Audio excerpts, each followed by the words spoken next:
country says, from today you are going to be Nelson. So henceforth, he would be known to the world as Nelson Mandela.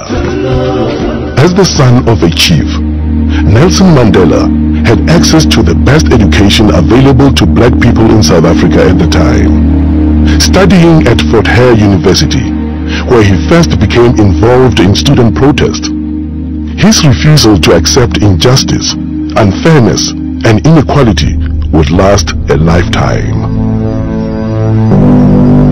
South Africa, 1941.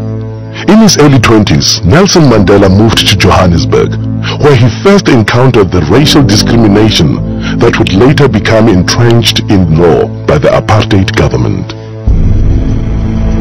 Working on the mines and later as a clerk in a law firm, Mandela pursued his law studies and joined the African National Congress, the oldest black political organization in South Africa. It was when I came into the African National Congress that I realized that Xhosas are only a part of the African people. That the task of the ANC was to unite the African people and out of them build a nation. In 1948, the nationalist government was voted into power by the white electorate in South Africa, and the battle lines were clearly drawn. Comrade Oliver said, well, I like this because we now know we have an enemy in power, and I think that we're going to have a better opportunity of mobilizing our people. Our policy is one which is called by the Afrikaans word apartheid. And I'm afraid that has been misunderstood so often. It could just as easily, and perhaps much better, be described as a policy of good neighborliness.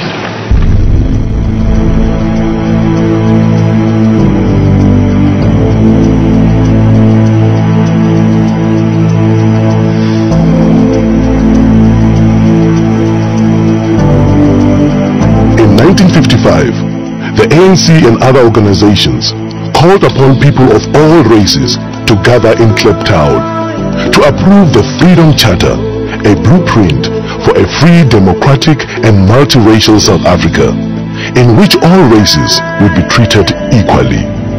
Nelson Mandela, one of the chief organizers of the gathering, was banned by the government from attending and was forced to watch proceedings from the sidelines. In 1956, the organizers of the Freedom Charter and other leaders in the Congress movement were charged with high treason. The trial was specifically designed to occupy the opposition and keep them out of politics. It dragged on for 4.5 years, and it would be another 40 years before the Freedom Charter finally bore fruit. South Africa, 1960, Sharpeville, a black township in the industrial area south of Johannesburg.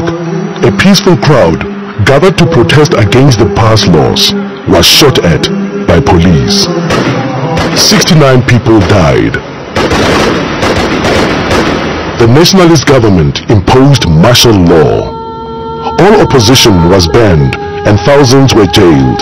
When it became clear that all means of peaceful negotiation had been exhausted, Mandela went underground to lead the armed struggle. We have made it very clear in our policy that South Africa is a country of many races. There is room for all the various races in this country. There are many people who feel that it is useless and futile for us to continue talking peace and non-violence against a government whose reply is only savage attacks on an unarmed and defenseless people. Key government installations were targeted for sabotage. Mandela became known as the Black Pimpernel. In 1962, Mandela was captured, charged with leaving the country illegally, and sentenced to imprisonment for 5 years. Shortly afterwards, his ANC comrades were captured with evidence which incriminated Mandela. He returned to court for the Rivonia trial, where he and 8 others faced a possible death penalty.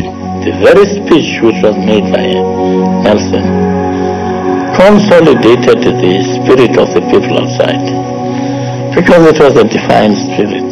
I have fought against white domination, and I have fought against black domination.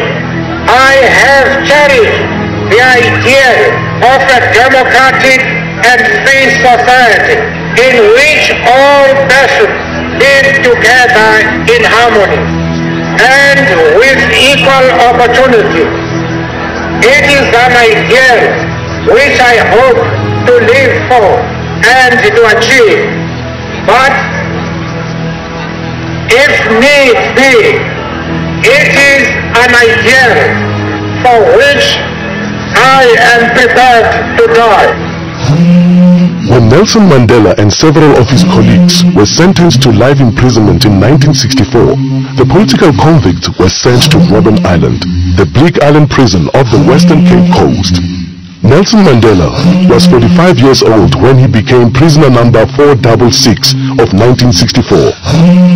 He would be in his early 70s before he would again be a free man. Forced to perform futile hard labor in a lime quarry, the prisoners refused to be broken. Far from being diminished, Mandela's moral leadership and stature continued to grow while he was in prison. His young wife, Winnie, continued to be an inspiration to the struggle. That day is not far when we shall lead you to freedom. Amanda! Away to power to the people. But the struggle against apartheid would continue for another quarter century. While Nelson Mandela and his co-accused served life sentences on Robben Island, other leaders of all races and in all spheres campaigned for change. Many faced imprisonment or exile. And around the world, ordinary people showed their horror of apartheid and their support for the struggle.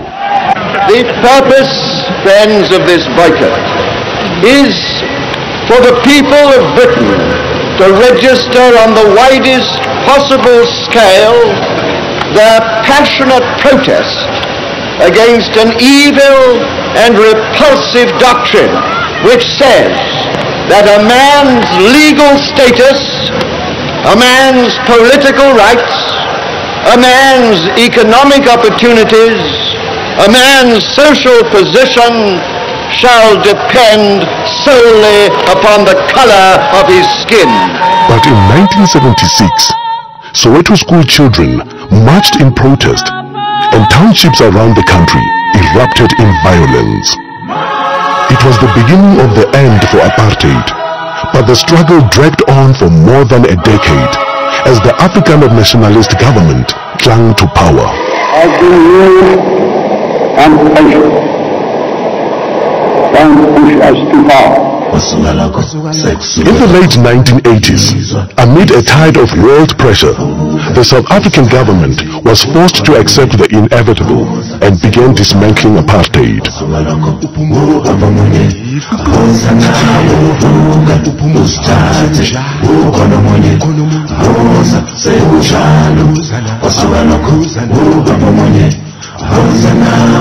In 1990, at the age of 71, Mandela was released unconditionally.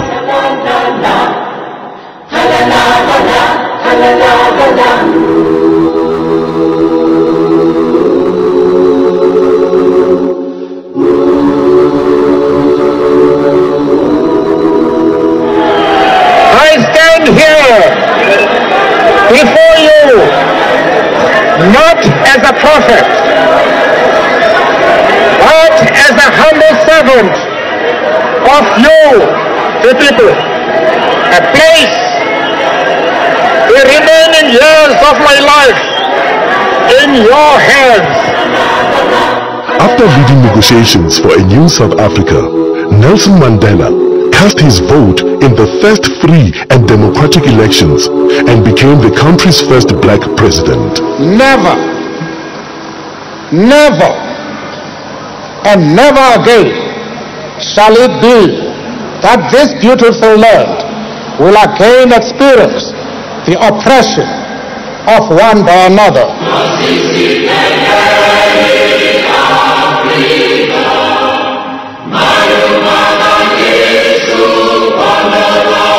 For the duration of his presidential term, and throughout what should have been a well-earned retirement, he has worked tirelessly to entrench the ideals he has so long stood for, becoming universally revered as an icon of leadership and humanity.